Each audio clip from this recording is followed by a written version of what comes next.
Take your CJ7 all the way to 11. Jeepin' with Cool Guy.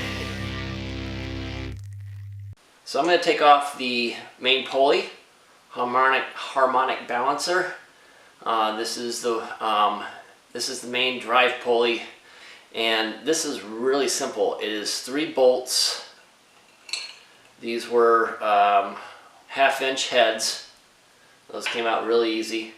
And then this main one right here in the middle, this is 3/4, and that has got one seriously thick washer sitting on it. And then once you get those out, I just took them out with an impact wrench, made it nice and easy. Take a rubber mallet and loosen this up, just pop it a couple times, and it should come off. Now that I said that, let's get a little bit more involved. There. Once you take off the outer pulley, you need to take off the harmonic balancer, and you're going to need a balancer or a puller for this. So you want to get the what do you call this? The chicken foot, and you're going to use the actual main bolt as your drive piece. And then try and push this back as far as you can. Get these bolts in here. This is going to be kind of tight fit. These bolts aren't very long. In all honesty, I normally wouldn't do something or show this part of the deconstruction because there's 50,000 videos out there on how to use a harmonic balancer puller or, ball joint puller or separator or so on. So that really isn't my specialty. Well, I don't have a specialty, but my specialty is showing you how to fumble through this. But anyways, with that said, I did want to show you my learnings in using one of these. These bolts sometimes aren't long enough to get all the way into the actual piece that you're trying to pull to separate the shaft out far enough. So what I did is multiple different times, you actually put the pulling bolts in first and screw them down to a point where you can get enough threads into here. Then you put the main drive shaft in, screw that down, and then you crank these down again to really tighten it up. I was fumbling around with it over and over and over again and just couldn't figure it out. So now I've got it in the right place, and the tension on here is right, and then the thing will just come right off. And there is an hour and a half of fumbling through a puller. Now that I've gotten this off, I was wondering if I needed to pay attention to where the groove on this puller is, or this pulley would rest. But you really don't have to, because there's actually a notch inside of the main shaft of this pulley that goes slots right over the top of this main drive shaft. So that shouldn't be a concern. I don't know, I might actually have to replace this. There's some kind of a rubber gasket on the inside of this thing, but this looks pretty dilapidated. Not really excited about having to replace that, but that's something to look for, is what kind of condition that rubber gasket is in. It is kind of cool because there's your timing, your notch right in the puller or the balancer.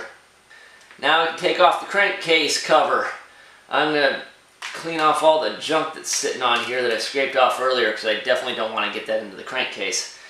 But you just need to take off the bolts here, or the nuts and bolts, and I'm hoping that this whole crankcase cover just comes off easily, just judging by it.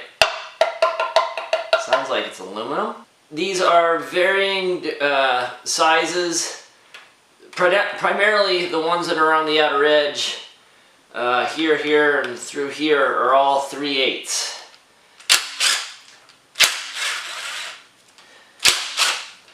Oh, well, just noticing, this one down here is about a whole 1/2 inch longer than the other two that I just took out. That one's short. Just seems to be that one bottom one right there. Happens to be longer than all the others. Let's see, the rest of these are, well, not all of them, but this one's 9/16. We know that from taking off the alternator. This one's 9/16, but there's also another nut, another nut on this bolt. Okay, this nut on the end of this bolt here is 11/16.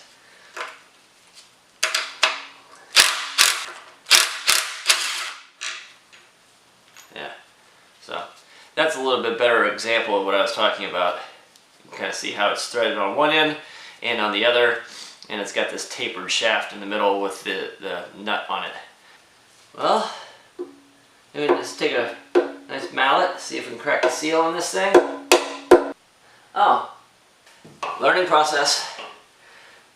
The process of taking off the oil pan, which will be probably one of the other episodes that I'm going to do here really quickly, is there are 2 bolts.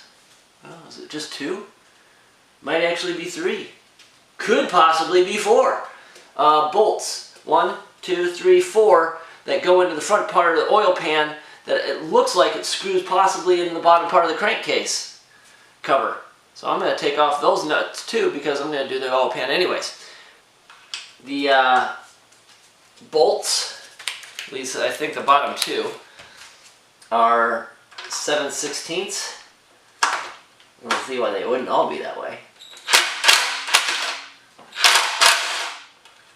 So I'm guessing that that's probably not standard operating procedure. So, like everything else, as I'm taking this thing apart, it is amazing what the previous owner did to just try and get by. So he used a nut as a washer on this screw. So I doubt that any of that stuff is original.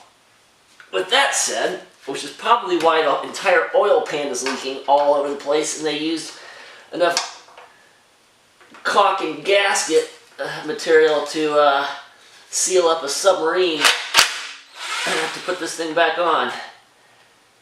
Yeah, maybe that's original. Wow. Okay. Whatever.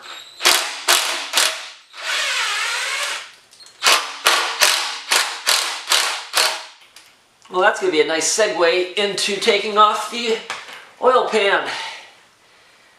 Okay, so get this 2, those 2, 4. I don't see anything else connecting it. Let's try the mallet again.